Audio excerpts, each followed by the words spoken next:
Hello, I'm Ashley Ford Versipt, assistant professor at Oklahoma State University. And this is work that I did collaboratively with Daria Kovastachenko while we were graduate students at the University of Illinois at Urbana-Champaign. And the paper and this presentation detail a lesson plan that we developed as graduate students as part of a course and the number of outreach experiences where we have utilized and adapted this lesson plan since 2011. The title is Clean Water Through Chemical Engineering, Introducing K-12 Students to ChE Using Filtration. And acknowledge, support NSF in a couple of different ways in this project, and I'll itemize those. So the plan began when Daria and I were graduate students in a course that was geared for scientists and engineering graduate students called Introduction to Science Education, which was focused on teaching best practices, outreach, and K-12 science standards. It involved multiple faculty from across campus, and it was part of one or more of the faculty instructors' career educational activities sponsored by the NSF. They formed a larger coalition organization at the university called the Illinois Researchers in Partnership with K-12 Science Educators. And they had partners from the local school districts and a number of other agencies, as well as faculty across science and engineering. One of our main partners was the Boys and Girls Club of Champaign, Illinois, and the Champaign Public Schools. And so I got to work directly on site with both of those locations while we were in this course and after by presenting the lesson plan developed here. And one, to me, really important part about this is that educational activity from one NSF project almost a decade ago has led to many, many more educational activities that are now part of my own NSF career, educational activities, and nearly a decade of outreach in between. And that's just for me. There were many other students who took that course and subsequent semesters of the course. So just a testimony to the power of sort of training the trainers and types of experiences. So why did we choose filtration in particular? We were very interested in hooking students into ways that chemical engineering in particular could solve a grand challenge that was relevant to their lives. And many outreach activities focus on slime or liquid nitrogen and a number of other fun kinds of chemical and property demonstrations. But we really wanted to think about engineering as a way of changing the world and communicating that message to the students we would engage with. And so clean water was one that we all take for granted, many of us, but we knew it was a very important issue. And then there's also issues with filtration in air and bodily functions and just a lot of other application areas there. And particularly, Daria and I were doing graduate research related to transport in pores and microchannels. And so we wanted to develop outreach materials that were specifically aligned with the research interests that we had in some way that we could communicate to broad audiences. And so we developed this as a flyer for our outreach activities that we did for the course. We used the 5E framework for inquiry-based learning that involves engaging first. So that was our hook. We needed something that could foster thought and excitement about the topic. And so we used the striking between dirty water and access to that and being able to drink pure water or clean water from a tap or from a bottle and drinking fountain. Explore, the next E, then explain, finally elaborate, and then evaluate can be infused at any point in this process. And that's the 5E framework. The paper is organized by these 5 E's. The learning objectives: after completing this lesson, students should be able to define filtration and pores, describe differences between mechanical and chemical filtration, and categorize common filters as using one or the other of these two modes. We additionally provide information about an experiment for students to be able to move to that elaborate phase. This would be either for more advanced students, older students, or more time allotted. The project itself involved a number of experimental activities. So there are two in particular that are hands-on experiments. So the first is mechanical filtration, which is a size-based separation, physical-based separation. So we have liquid with food coloring and cornmeal on the top, and cotton ball in the neck of a water bottle or other sorts of beverage bottle, and that's inverted, and then we pass the material over the top, and water that does not have, colored water that does not have solids in it is passed through the filter. And then the second activity, we explore a number of different media for filtration of trying to have absorption on the surface of these materials.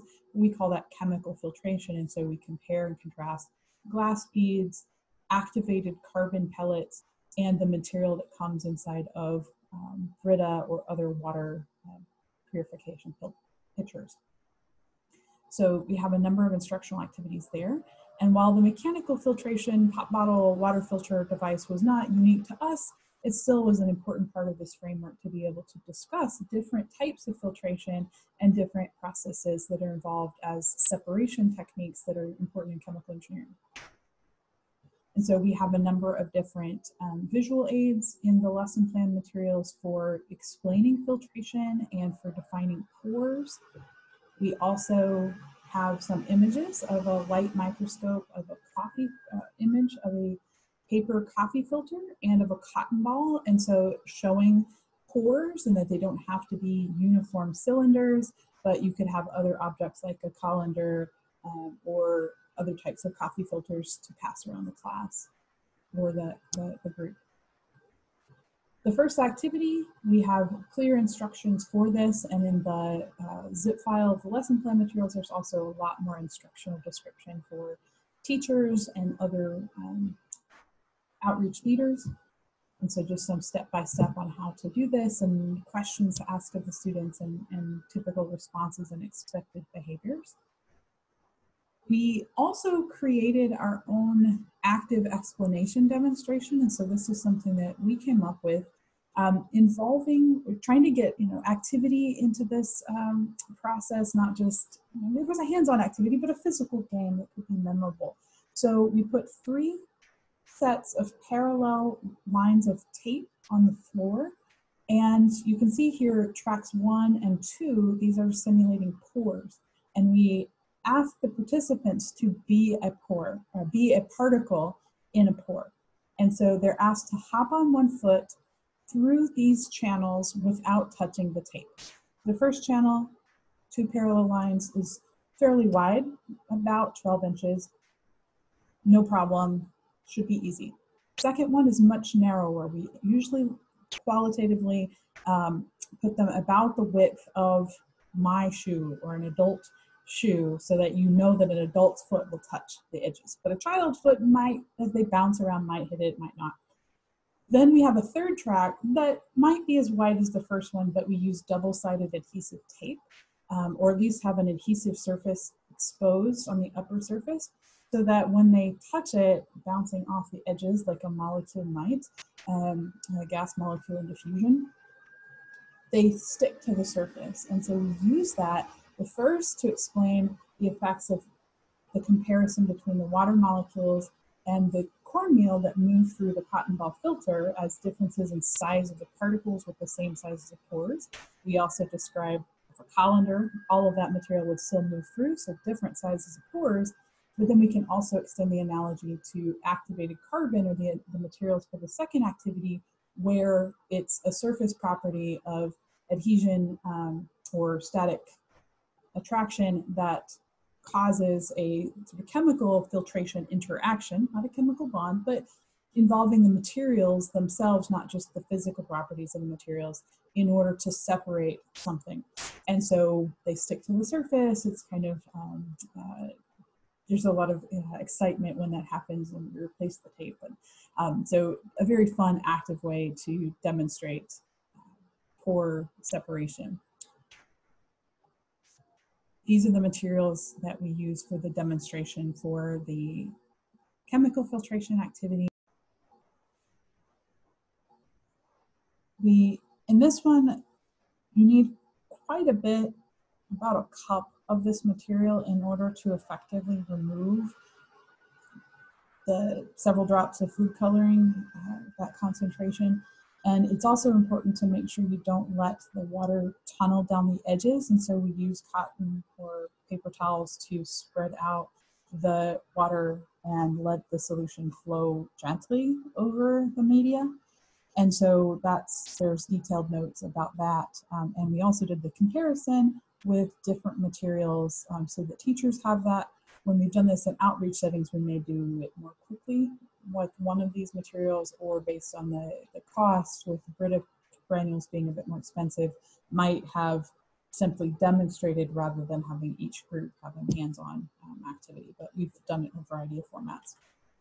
We have some explanation about adsorption as a process for chemical filtration. So we've used this in a number of different experiences. Middle school classrooms was the first target, along with the Boys and Girls Club after school session. We also had the opportunity with the iRise organization to teach about this lesson in the Science Teachers Workshop in Illinois. When I moved to Massachusetts as a postdoc, I was the Girl Scout liaison for SWE in Boston, and so we worked with a number of Girl Scout events, large and small, and used these activities. We've done the Science Festival booth, so the Hop on 1 Foot activity and maybe a video demonstration about water filtration, or the second experiment, the chemical filtration, we've used that, and then the Grandparent University Camp. So in these experiences, we started from a simple idea of water filtration with a pop bottle, easy, affordable, that was out there. That was a known experiment, but we talked about mechanical filtration, and we really focused in this lesson about the chemical engineering aspects. We also now are using other kits that focus on kidney filtration, which is related to my biomedical engineering research, but we're still working on adapting and bringing in more chemical engineering topics. And so one of the students in my lab 3D printed these different filters as demonstrations for things that are happening biologically when our kidneys are damaged. And she presented this work in the Ed Division poster session for AICHE Student Conference last November. And so just ways that we're able to continue to use filtration and this kind of suite of lessons to engage students about the impact of chemical engineering and about transport processes that are still really important to these students' lives, both for water, biological applications, clean air applications. So there's just a wealth of activities out there, and that's the purpose of this presentation, to point you to these resources and describe their use. So on our website, there is a zip file that includes these sets of materials, mostly designed for teachers, but also presentation for use in the classroom. And I'll conclude there. So again, thank you for listening to this video, and I definitely want to acknowledge Daria for her work in this project and doing a lot of the experimental work in the nice photography, and then particularly NSF for supporting the original course and our most recent uses of these activities as we adapt them to the kidney applications and use them in the Grandparent University.